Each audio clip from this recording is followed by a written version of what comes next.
أعوذ بالله من الشيطان الرجيم بسم الله الرحمن الرحيم لقد كان لكم في رسول الله أسوة حسنة صدق الله العظيم پھر ہو قرآن کی چھوٹی سی صدا کوئی بلند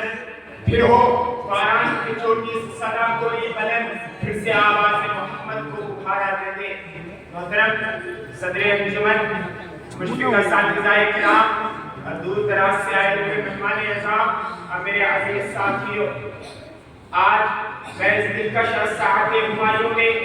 آپ حضرات کے سامنے جو آیت کریمہ تلاوت کی ہے اس کا تعلق براہ راست ہم سب کی حالی اور رہبر امیر و مرشد محسن اعظم صلی اللہ علیہ وسلم کی حیات طیبہ سے ہے۔ قرآن پاک میں اللہ تعالیٰ نے مسلمانوں کو زندگی گزارنے کا ڈھنگ اور طریقہ بتایا ہے، دنیا کی زندگی کے لیے ایک نمونہ مقرر کیا ہے، موضوع بلاغ کا قائل ایک حسین فارمولہ عطا کیا ہے، جس ساتھ میں مسلمانوں کو زندگی گزارنے کا ڈھنگ اور طریقہ بتایا ہے۔ رسول پاک صلی اللہ علیہ وسلم کی قابل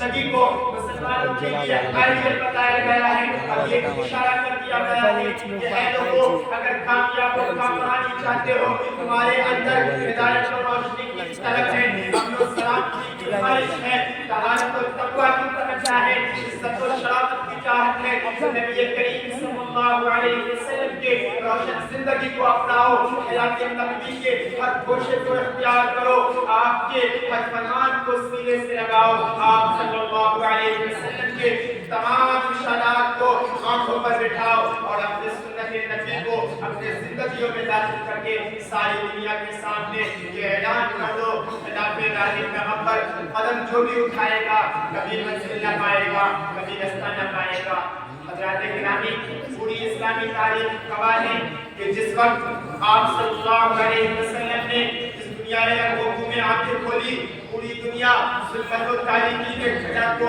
اندھیرے میں ڈوبی ہوئی تھی، روشن برسر اقتدار تھا، جہالت و لاعلمی کا دورہ تھا، الفت و محبت نام کی بھی کوئی چیز نہ تھی، وحشت و بیبانیت اپنے عروج پر تھی، انسان کے خون کا پیاسا تھا، عدل و غارت گلی کا بازار گرم تھا اور ایسا محسوس ہو رہا تھا اب اس دنیا میں ہدایت و روشنی کا سورج ظہور نہیں ہوگا، اس کائنات کا بحران ختم نہیں ہوگا، اس دنیا کو انسانیت کا درس نہیں ملے گا اور ہمیشہ کے لیے لوگ آداب انسانیت سے محروم ہو جائیں گے۔ ایسے نازک ابرآشوب دور میں ایک ایسی ذات کا ظہور ہوا جسے نور و ہدایت کی امریکہ کی حسن کی ایک ایسی ہستی نے جنم لیا جو علم و عدد کا حسین سنگم تھی، ایک ایسی شخصیت باعث وجود میں آئی جو عزت و محبت کا انوکھا سرچشمہ تھی، جو ذات جو لوگوں کے لیے یقین مخلوق کا درجہ رکھتی تھی، جس کے اندر انسانیت شناسی اور مردم نوازی کا وصف نمایاں تھا